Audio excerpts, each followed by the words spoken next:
En chimie, le langage utilisé pour travailler, faire des calculs et tout simplement réaliser des expériences, c'est la mole. Donc l'objectif du chimiste, c'est de convertir toutes les grandeurs utilisées en mol de manière à pouvoir établir des règles de proportionnalité entre les différents actifs qui vont être consommés et les différents produits qui vont être fabriqués au cours d'une transformation chimique. Donc différents cas de figure vont se présenter à vous. Vous allez devoir convertir en mol des masses lorsque les entités que vous allez utiliser seront des solides. Vous allez donc pouvoir aussi devoir convertir en mol un certain volume ou une certaine masse de liquide. Donc là, on verra comment on travaille. Vous allez avoir aussi affaire à des gaz et à des concentrations de solutés. Donc, on va écrire des solutions. Donc, quelle est la procédure à suivre lorsqu'on est dans ces 4 cas de figure? C'est ce que nous allons voir maintenant. Lorsque l'on a un solide, l'unité de référence au laboratoire, quand on a un solide, c'est la masse. On pèse un solide. Donc, la donnée de départ, c'est M. L'idée, c'est comment est-ce que je vais passer de M à N. Comment est-ce que je vais convertir des grammes ou des kilogrammes en mol. Donc ça, c'est la situation à laquelle on est confronté. Donc, une fois qu'on a écrit donc, la donnée et le problème qui se pose à nous, en général, la réponse est unique puisqu'il n'y a qu'une seule formule dans votre cours où sont liées l'une à l'autre petit m et petit n. La réponse est petit m ou petit n égale petit m sur grand N. Petit n s'exprime en mol, petit m en kilogrammes ou en grammes, puisqu'en chimie il y a quelques entorses à la règle, les masses molaires, grand M, étant exprimées en grammes par mol. Voilà pourquoi on utilisera plutôt le gramme que l'unité internationale, le kilogramme, dans ce cas de figure. Donc ça y est, j'ai gagné. Je peux convertir des grammes en mol si je connais la masse molaire de ce que je suis en train d'étudier. La masse molaire atomique si c'est un atome, la masse molaire moléculaire si c'est une molécule, ou la masse molaire ionique si c'est un ion. Donc, voilà la première façon de s'en sortir lorsque l'on pèse un solide. Donc, en fait, au laboratoire, comment fonctionne-t-on? Plutôt à l'inverse. On calcule le nombre de moles qu'il nous faut pour faire la transformation chimique, et à partir de cette quantité de matière, on va calculer la masse que cela représente. Donc, petit m égale petit n fois grand M. On peut l'écrire aussi. Donc, petit m égale petit n fois grand M. Donc tout dépend si vous voulez calculer une quantité de matière ou une masse.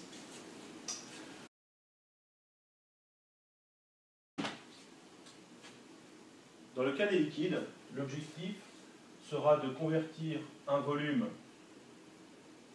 en mol, puisqu'effectivement les liquides, on mesure plus facilement leur volume que leur masse.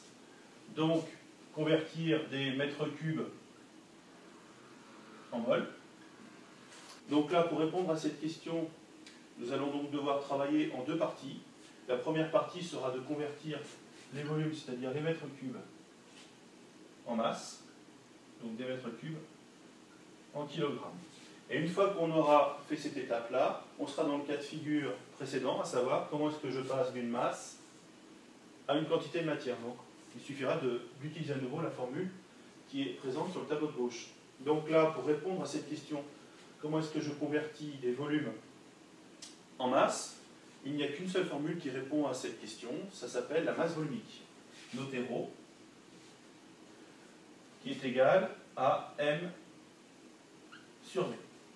Donc, comment est-ce que je vais réussir à convertir un volume en une masse? Tout simplement grâce à la masse volumique. Donc, ce que je cherche, un volume, V, c'est égal à M divisé par ρ. Donc, à partir de là, on a converti un volume en une masse ou une masse en un volume. Tout dépend dans quel sens on va travailler. Où M égale ρ fois V. Donc nous ici, on va plutôt se servir de cette formule-là, puisque cette formule-là, on va la réinjecter ici pour calculer la quantité de matière qui nous intéresse. Or, N égale petit m sur grand M.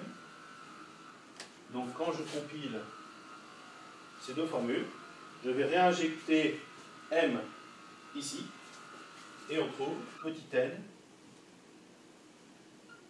égale petit m ρ fois V divisé par grand M, la masse molaire de l'entité étudiée. Donc quand j'ai affaire à un liquide, pour calculer sa quantité de matière, je calcule dans un premier temps la masse du liquide mesuré, et je convertis cette masse en mol. Donc une étape supplémentaire par rapport à tout à l'heure.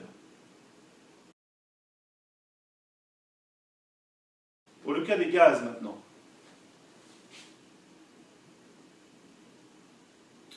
Donc de la même manière que on mesurait un volume pour les liquides, pour les gaz ça va être pareil, on va mesurer le volume d'un gaz.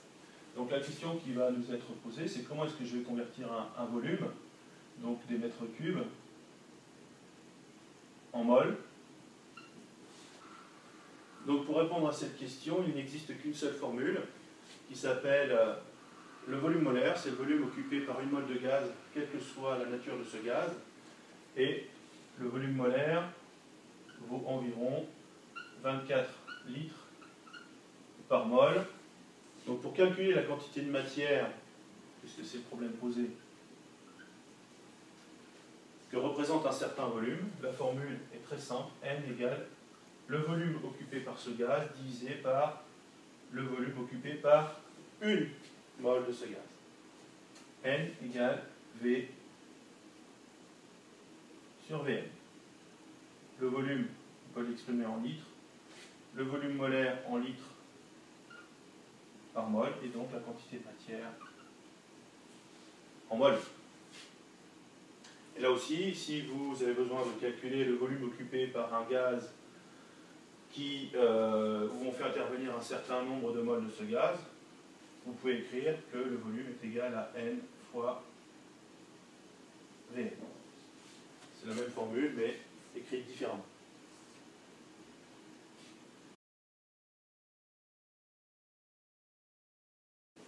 Maintenant, je vous propose de calculer une quantité de matière d'un soluté en solution. Donc, cas des solutions.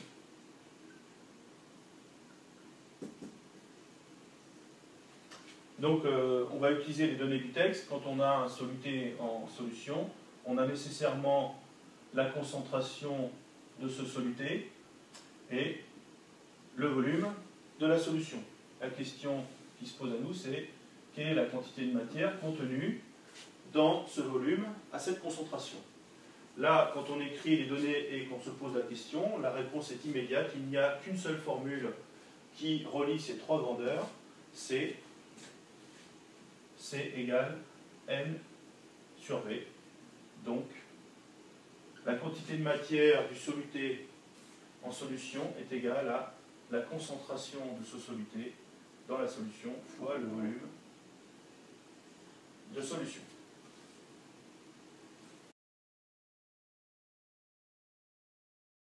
Donc pour terminer cette vidéo et en résumé, je vous propose de regarder donc les formules que nous avons trouvées pour ces 4 cas quand nous avons affaire à un solide. Pour calculer la quantité de matière représentée par la masse de ce solide, on applique la formule suivante. N égale petit m sur grand M étant la masse molaire de l'entité chimique étudiée. Lorsque l'entité chimique étudiée est un liquide, il faut donc passer par une étape intermédiaire, c'est-à-dire transformer la masse, le volume en masse, puis calculer à partir de la masse la quantité de matière. Donc, on a trouvé cette formule-là, petit n, la quantité de matière, est égale à la masse volumique de l'entité chimique étudiée, fois le volume de cette entité divisé par sa masse molaire. Lorsque l'entité chimique étudiée est un gaz, donc nous allons passer par la formule suivante. La quantité de matière en mol est égale au volume de gaz mesuré divisé par le volume molaire de ce gaz dans les conditions de température et de pression de l'expérience. Et enfin, lorsque l'entité chimique est en solution, la quantité de matière qu'il y a dans l'échantillon étudié est égale à la concentration en soluté fois le volume de la solution. Voilà, nous avons balayé les 4 possibilités que vous pouvez rencontrer dans vos expériences et dans vos problématiques de lycéens. À vous de les appliquer au bon moment, dans les configurations qui seront donc celles des exercices qui vous seront proposés. Il est vrai que le langage commun étant la quantité de matière, notamment, je pense, lorsque vous devez donc équilibrer une équation chimique, qui donc va vous permettre d'écrire des coefficients stoichiométriques, ça va vous permettre justement de calculer les quantités de matière initiale pour connaître les conditions finales de l'expérience, notamment dresser un tableau d'avancement par exemple, et déterminer l'état final du système. Donc vous devez donc connaître toutes ces formules pour déterminer l'état initial du système.